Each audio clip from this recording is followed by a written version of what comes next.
미숙아, 다른 말로 이른둥이라고 하죠. 이런 이른둥이 10명 중 8명은 한 번쯤 꼭 겪는 문제가 있습니다. 안녕하세요. 의학 간호사 최정현입니다. 의학에서는 미숙아 및 화나를 키우는 부모님들, 육아가 처음인 모든 예비 및 초보 엄마 아빠들에게 도움이 될 만한 지식들을 의학 스토리를 통해 꾸준히 전달할 예정이에요. 아픈 아이에 대한 수많은 걱정과 육아에 대한 궁금증, 그리고 막막함을 안고 계실 부모님들에게 작은 도움이 되길 바라는 마음입니다. 지금부터 첫 소식에 대해서 알아볼까요? 의학 스토리의 첫 번째 주제인 신생아 호흡 곤란 증후군입니다. 줄여서 RDS라고 하죠. 제가 신생아 중환자실 간호사로 근무해본 결과 RDS는 미숙아라면 대부분 초반에 가지는 호흡기 질환입니다. 이 진단명을 가진 아이들은 호흡이 빠르고 신음소리를 내거나 콧구멍을 벌렁이며 숨을 쉬려고 애쓰기 때문에 심한 경우에는 육안으로도 성색증이 관찰되기도 해요. 이런 증상들이 심하면 마스크 또는 기관지 삽입을 통해 양압산소를 주거나 인공호흡기를 달 수도 있어요.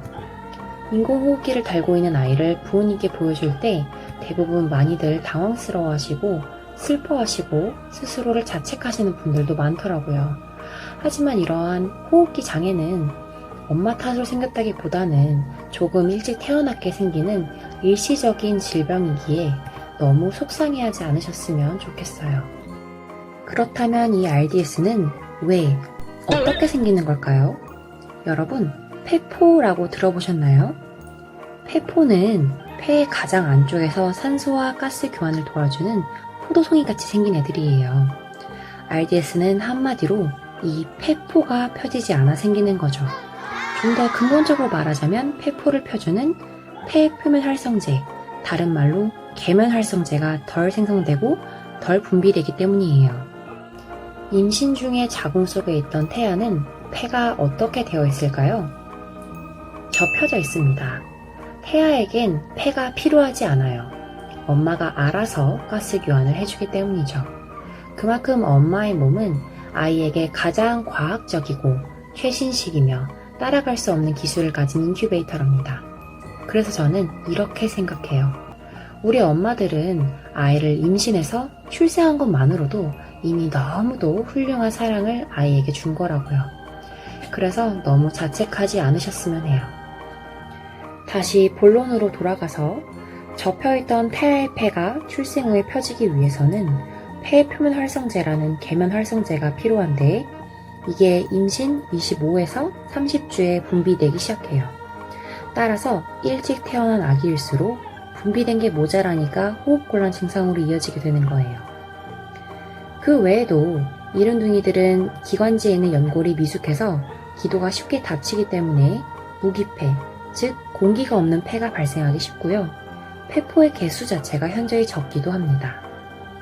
RDS의 경우 증상만으로는 신생아의 호흡곤란을 일으키는 다른 요인들과 구별하기 어렵기 때문에 정확한 진단을 위해서 흉부 방사선 촬영을 반드시 필요로 해요. 호흡곤란 질환이라고 하면 심각하게 들릴 수 있지만 많은 부모님들의 걱정과는 달리 RDS는 일시적인 질환입니다. 미숙아에게 부족했던 폐표면활성제가 생후 48에서 72시간이 지나면 적절한 양이 생산될 수 있기 때문인데요. 신생아 중환자실에서는 바로 이 48에서 72시간 동안에 계면활성제를 직접 폐에 투여하거나 아직 미성숙한 폐 활동을 돕기 위해 인공호흡기를 달아줍니다.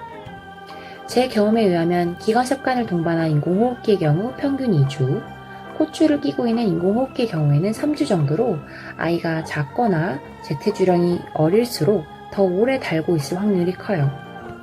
그런데 워낙 개인차가 있다 보니 어떤 아기는 정말 어리게 태어났는데도 빨리 회복해서 제가 기특해했던 기억이 떠오르네요.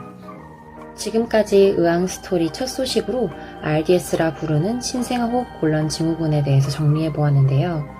병명의 심각성 때문에 큰 걱정을 하실 수도 있지만 미숙아에게서 가장 흔하게 발생하는 만큼 병원에서 정확하고 신속하게 치료하고 있다는 점 알아주시면 좋을 것 같고요.